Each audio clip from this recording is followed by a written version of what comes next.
ሁለት አይነት ዋርሚንግ አፖች አሉ።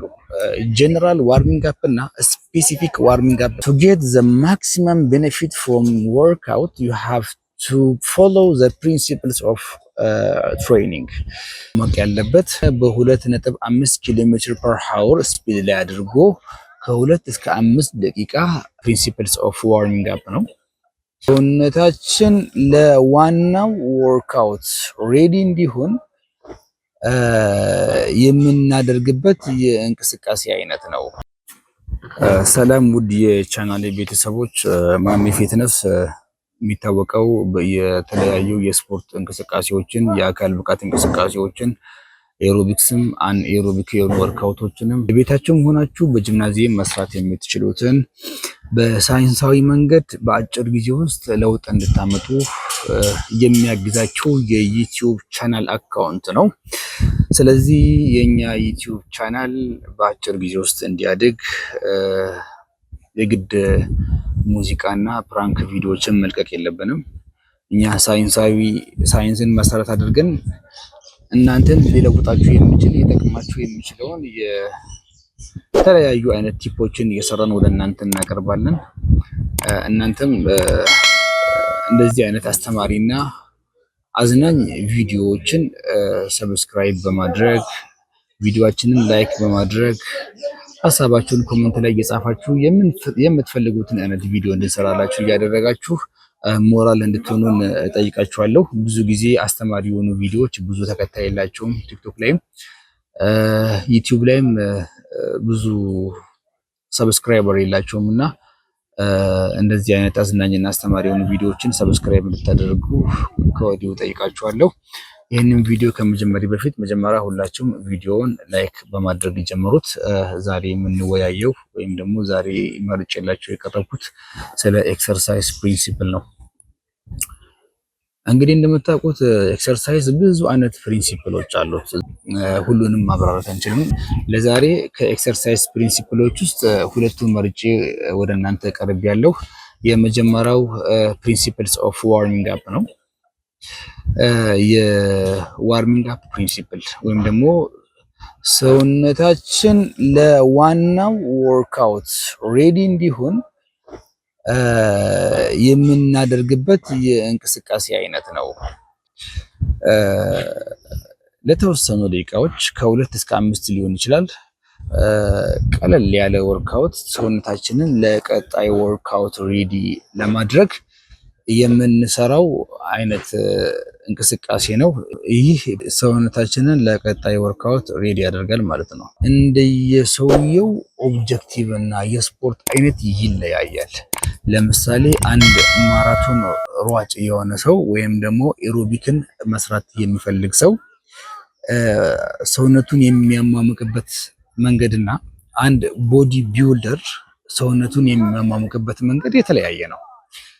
ለምሳሌ አንድ ሯጭ ትሬድሚል ላይ ወጥቶ መሟሟቅ ያለበት በ2.5 ኪሎ ሜትር ፐር ሃወር ስፒድ ላይ አድርጎ ከ2 እስከ 5 ደቂቃ ቀለል ያለ ወክ እያደረገ ሰውነቱን ለዋናው ሩጫ ሬዲ ማድረግ ይኖርበታል ማለት ነው። ይህንን ተከትለን የምንሰራ ከሆነ ፕሪንሲፕልስ ኦፍ ዋርሚንግ አፕን እየተገበርን ነው ማለት ነው። the same thing is true for body builder። ለቦዲ ቢልደርም ደግሞ እንደዚሁ አይነት መሮጥ ላይሆን ይችላል። በቀለል ባሉ ክብደቶች የማሰራት የሚፈልገውን ቦዲ ያሟሙቅበታል ማለት ነው። ዋርሚንግ አፕ ሁለት አይነት ዋርሚንግ አፖች አሉ። ጀነራል ዋርሚንግ አፕ እና ስፔሲፊክ ዋርሚንግ አፕ ተብሎ ይገለጻል። ጀነራል ዋርሚንግ አፕ አጠቃላይ ሰውነታችንን ለቀጣይ ወርክአውት ሬዲ ማድረግ ሲሆን፣ ስፔሲፊክ ዋርሚንግ አፕ ደግሞ ስፔሲፊካሊ የምንሰራውን የጡንቻ ክፍላችንን ሬዲ ማድረግ ነው። ለምሳሌ ዛሬ ቸስት ብቻ የሚሰራ ሰው ሊኖር ይችላል። ቸስት ወርክአውት እንደሄደ በ80 በ60 ኪሎ በአንዴ አያነሳውም፣ አንዴ ፑሽ አያደርግም ማለት ነው። ስለዚህ መጀመሪያ ላይ በቀላል ዌይት ደረታችንን የሚያሰራ በቀላል ዌይት፣ ለምሳሌ ባዶ ባሩን ምንም ክብደት ሳናስገባበት ባሩን ብቻ ተጠቅመን ቸስትን ሬዲ እናደርጋለን ማለት ነው። ከዛ በኋላ በፈለግነው አይነት ክብደት መስራት እንችላለን። ስለዚህ ለቦዲ ቢልደርም ሊሆን ይችላል፣ ለኤሮቢክ ለሚሰሩ ሰዎችም ሊሆን ይችላል። ፕሪንሲፕልስ ኦፍ ወርክአውትን ተጠቅመን መስራት ይኖርብናል ማለት ነው። ከፕሪንሲፕልስ ኦፍ ወርክአውት አንደኛውና ዋነኛው ፕሪንሲፕልስ ኦፍ ዋርሚንግ አፕ ነው። ቀጥሎ የምንመለከተው ፕሪንሲፕልስ ኦፍ ኩሊንግ ዳውን ነው። ብዙ ሰው ጂም ውስጥ እንደምናየው ኤክሰርሳይሱን እንደጨረሰ ቀጥታ ወደ ሻወር ቤት ነው የሚሄደው። ይህ በጣም ስህተት ነው። መሆን ያለበት ምንድነው? ሰውነታችን ወደ ነበረበት የልብ ምት እስኪመለስ ድረስ መቀዝቀዝ ይኖርበታል።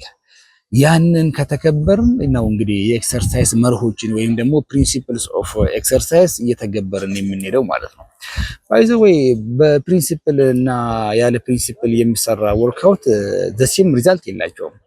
to get the maximum benefit from workout you have to follow the principles of training ከኤክሰርሳይሱ ትልቅ ጥቅም ለማግኘት የኤክሰርሳይስን ፕሪንሲፕል መከተል ግዴታ ነው። ስለዚህ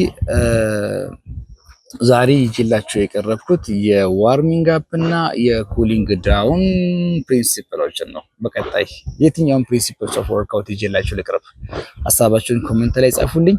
እንደዚህ አይነት አስተማሪና ሳይንስ ቤዝድ የሆኑ ቲፖች ወደ እናንተ እንዲደርሱ የዩቲዩብ ቻናላችንን ሰብስክራይብ ማድረግ እንዳትረሱ። ይህ ቪዲዮ ለብዙ ሰው እንዲደርስ ደግሞ ቪዲዮን ላይክ አድርጉ፣ ሀሳባችሁን ኮሜንት ላይ ጻፉልኝ፣ ሼር አድርጉ። በቀጣይ ሌላ ይዤላችሁ ቀርባለሁ። እስከዛ መልካም ቀን ይሁንላችሁ። ያው እንግዲህ እንደምታዩት በጣም ውብ የሆነችዋ አርባ ምንጭ ከተማ ላይ ነው የምንገኘው። የተለያየ ቦታ ላይ ዞር ዞር እያለን የአካል ብቃት እንቅስቃሴ ለመስራት ሞክረናል። እነሱንም በቀጣይ በቪዲዮ ለቅላችኋለሁ። ከእናንተ የሚጠበቀው ቪዲዮአችንን ሰብስክራይብ ማድረግ ብቻ ነው። ማሜ ፊትነስ ነኝ።